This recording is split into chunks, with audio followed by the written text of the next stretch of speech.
Welcome to our GradeCam 101 session today. We're so glad that you guys could join us as we talk about managing student responses. So this is really an opportunity to collect and how to review those student responses that you got from scanning or online assessments from those students. So what does that look like when you're reviewing them, grading, so that you can collect it? That will definitely feed into your data. So today, we're going to joining us for this webinar is Katie is going to be manning the chat and answering any of those questions and providing support links. Busy, who's not on with us today, but she's also in the support team. Sometimes she comes on and is able to help out from that technical standpoint and provides wonderful support as part of the support team. And I am Kate Pyland. I'm the customer success coach with GradeCam. So I'm super excited to share with you guys today.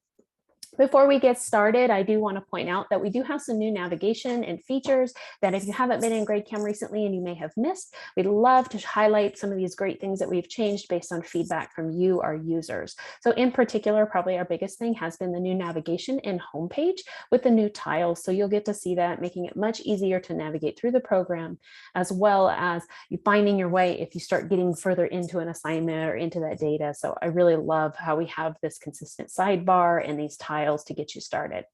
We also have some additional online functionality and features that are available and linked to you here. You can get access to the presentation based on the bit link that we shared at the beginning so that you guys can get these resources that are available on our support page. If you are a school or district that is working with an LMS such as Canvas or Schoology along with Google Classroom, GradeCam can also work with those as well. So we've added those resources here for you. So we'll kind of get going today. As today we are talking about managing student responses.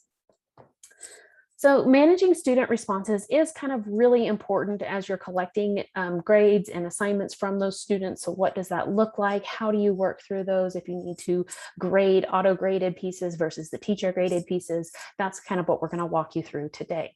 We will provide the short link as well, or here's the short link if you would like to have access to the presentation along with the resources, and we will have the recording available right here on the slide so you can navigate from there. So first off is we're going to go into that step-by-step of what does it look like when you start collecting these responses from students.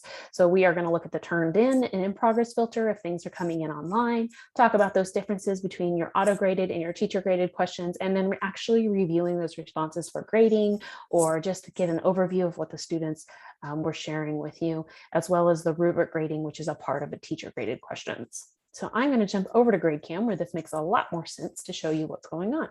So we're going to go into an assignment that has a variety of question types already collected. So this is an exit ticket. As you can see, I jump right into the responses tab. So once you have created an assignment, you've distributed it to students, whether that be online or through scanning using the portal, you're going to collect those under the responses tab. So usually by default, when you go back into an assignment, you would land on responses, but if you don't, just make sure you click on responses. And pause that so I don't see myself in a couple different places. As you can see, I have a variety that have already been collected. What I love about GradeCam is both your scanned and your online responses come back to one place. So you as a teacher do not have to look in multiple places if you have students that need different needs when they're assessing, or even different teachers. You can see all of that in one place within GradeCam. If it is highlighted blue, it just means it needs to be reviewed because there is a teacher graded question there. If I jump over to my key to review those question types, we have a multiple choice and we have an open response. But if I actually click on this, not that one, click on a question and then click on the question types, you can see that we have this auto-graded section where you have provided an answer to GradeCam and GradeCam automatically grades that for you. It's a very straightforward way to collect those grades very simply and give that immediate feedback. Then there's the teacher graded item for those more open response or teacher feedback pieces that there's going to be a skill or performance or something that's graded typically on a scale or giving points. If there's no one right answer, there may be multiple ways and partially correct or partially incorrect. So this is kind of into the teacher graded item. So that's relying on you as a teacher to be able to review that to see if it met the criterion you were looking for. So when you're looking at those responses, you'll notice that if I click on one student, I'll pull over all the responses. Those items that are teacher graded, like these, are automatically graded because you provided an answer for GradeCam. Now these number 3 and number 4 are open response question types, and those are teacher graded items. So you can see the student response here, as well as the grading scale that I chose. You can either do this by points or by grading scale. So I had a scale or a rubric scale of 0, 1, 2, and then I would select what score am I going to give the student based on the response that I'm seeing. So you can grade these one at a time by clicking on the student, and then I would click on next down here to view the next student. Or my preferred method for grading these is actually to use the by question grading. This is a much more efficient manner for grading because you're focusing on one question at a time, and that puts your brain set, just as a grading fatigue thing, putting your brain in one mindset of, okay, I am grading number 3. This is all of the responses for number 3, both digital and paper, collected together so I can roll down the line knowing what that question was and review all the responses. So this is a really good way to give those scores immediately. So you can see here that I just scrolled through the difference is this is a typed response. So it came in from online, whereas this one's a handwritten kind of scanned image. This is a scanned form response. So they're here together so that I can grade them all in one place. You can scroll down and see what those look like. Okay. Also, while you're grading these responses, you can provide additional feedback that goes back to the student through the student portal. If you click on the teacher feedback or the speech bubbles, it opens up a new section, and I can say, this is a great response, and give some more information. Or maybe I need to specify an area that they may have gotten a lower score on, or what criterion they were missing, or some additional, like, hey, go check out this resource. You can provide more specific feedback to that specific student on that specific question, making it much easier for them to locate what are the areas of growth and what exactly am I needing additional support on. This teacher feedback does go back into the student portal. The nice thing is if I do scroll down and I do the same feedback or response to a paper response, this can also be visible in the portal. Even though the student didn't take the assignment in the portal, you can still push it to review at the portal, and they can see this teacher feedback as well as a scanned image of their response. So I really like that, again, that flexibility that you're not tying them into responding in only one manner. So I've got that saved. I can close out of that. So that's a couple ways of reviewing it, but let's kind of highlight a couple of those features that if you are collecting these online, there is a little bit additional functionality, such as viewing those assignments that have been in progress, meaning they have been started online but not completed. So in the responses tab, if you have an assignment that has been submitted online or published to the portal so that students can take it online in a specific time frame, you can actually view this in progress. So if I go down here, I can see that Emily, if I click on her, let me do it this way.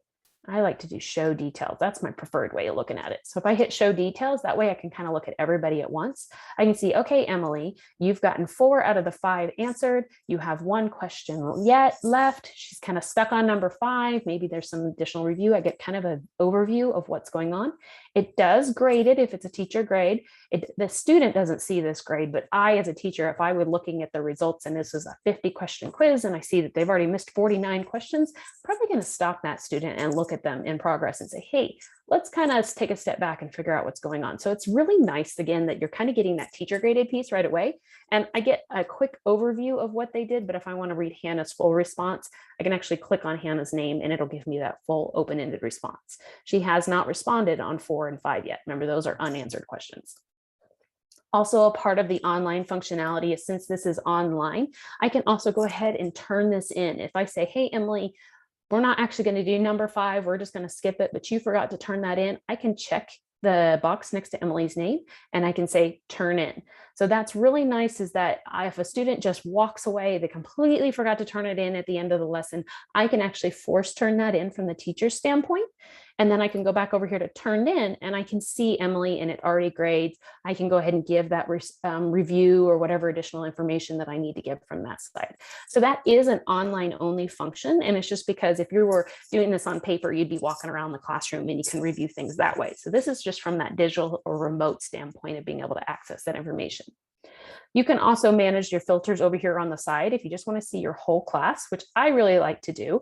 So if I say all, and then I change this filter down here to just my world history class because it has all my classes listed, I can get a quick view and I can actually sort by status. I can say, oop, Hallie has not turned hers in, Hannah's in progress, Emily, and they've got this in the review, and these are the rest that are turned in.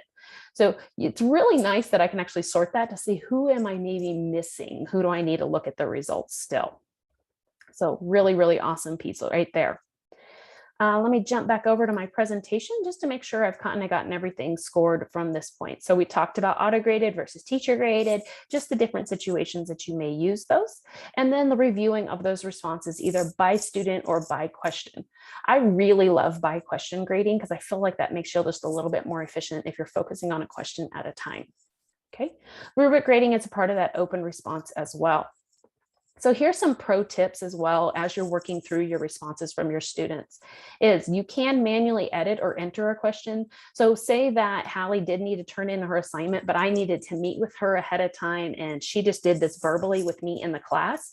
I can go into GradeCam and I can fill in a response for her if I want to bubble it in that way. You can also hit new and select your student or type in your student and add them there. So that's really good that if you have to do kind of a one-on-one quiz with them and not worry about them filling in the form, you just want to have that conversation to see if you can give them a score that way. That is one way to go ahead and still put scores in for students if you need to. Okay. You can edit your answer key. That's always important to remember is that those multiple choice questions can be edited. You just can't change the question type. It's the only thing that you can't do even after you've collected responses. So knowing that if you notice that a trend of everybody missing question 2, maybe you put in the wrong answer, you can go back to your key and make those adjustments. Don't forget about providing that feedback. We talked about the in progress filter, and you can also reopen an assignment. I told you about teacher turn in, but what if Emily she was not ready to turn that in. She really needed to go back. She really meant to review on and do a little bit more information on number 4. So you didn't mean to turn that in. Maybe a fire drill happened and you need to give her a little bit more time, because I can actually check the box here and I can reopen. So that is again another online functionality. Now, if a student had a paper, you can always hand that paper back to them and then you can rescan that. That's just the difference between working with paper and working on digital. So if I pass that back to Emily, what that does is it actually gives her all of the score or all of the responses she already had typed in. She can now begin again and continue working from that point. It doesn't erase the results or the responses that were already inputted, and then she can turn it in again. So in progress, teacher turn in and reopen are online functions, just because that's mirroring that remote environment of how you would work with a paper, like walking around the classroom with a regular paper scan. Okay, so just a quick check. Looks like I don't have any questions in the chat, but feel free to put those questions into the chat just as I kind of highlight some extra credit things as you think about the student responses that you are collecting. Is you can delete responses. That is a really nice kind of functionality. If you find you want to do a retake, you can delete that. That way you can come back and get another response in there if you would need to.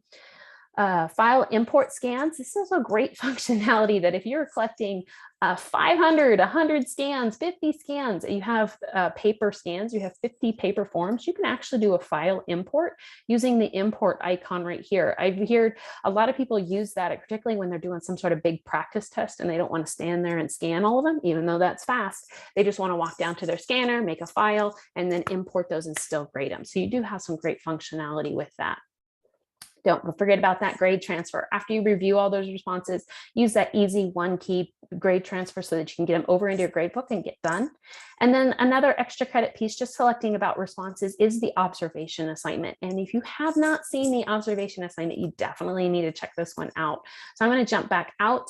I'm going to go to my hatchet example. And the reason why I use this one when I talk about managing student responses is there's all kinds of responses or skills or specific information that you're actually going to collect from students. The observation form is a little bit different. So you actually can set this up as a whole class form that the teacher would complete based on the criterion per column. So I have criterion that they had to paraphrase a passage, they have to outline and reiterate the main points, they have to make a timeline of this historical events, and they have to deliver a short presentation. So there's 4 steps to this particular project that they need to complete, and they get points for each one of those steps. So this is like another way of collecting student responses. It's just the teacher filling it out. So what does this form look like? If I click on forms, and then I have to change my class here. Oops, wrong thing there. click on my world history class, you'll see what this does is it creates my criterion across the top in my whole class.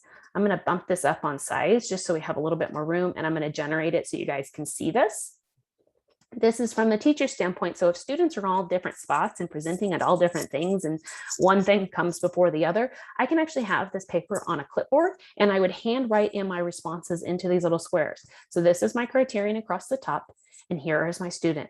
So that's just another way of collecting student responses that is not necessarily tied to specific questions like you may think in our traditional question and multiple question quizzes. So that observation form is something you definitely need to check out if you have not seen it yet. Now we do have the resource linked there, but if you would like to just make one, click on the assignments, new, and then it's observational assignment right here. So you can test it out for yourself. So, whoops, lost my pictures, lost my things there for quick. So if I jump back over, so there's some additional links and resources available to you. The short link is down here in the corner if you would like to get to those resources, but we'll also put a recording if you're not able to join us today so that you guys can watch the full thing if you even got part of it. So I'm going to kind of open it up to questions right now. I am going to stop the recording so that way if you guys do have questions, I can dig a little bit deeper into that for you. But I thank you so much for joining me today. Let me go ahead and hit stop record.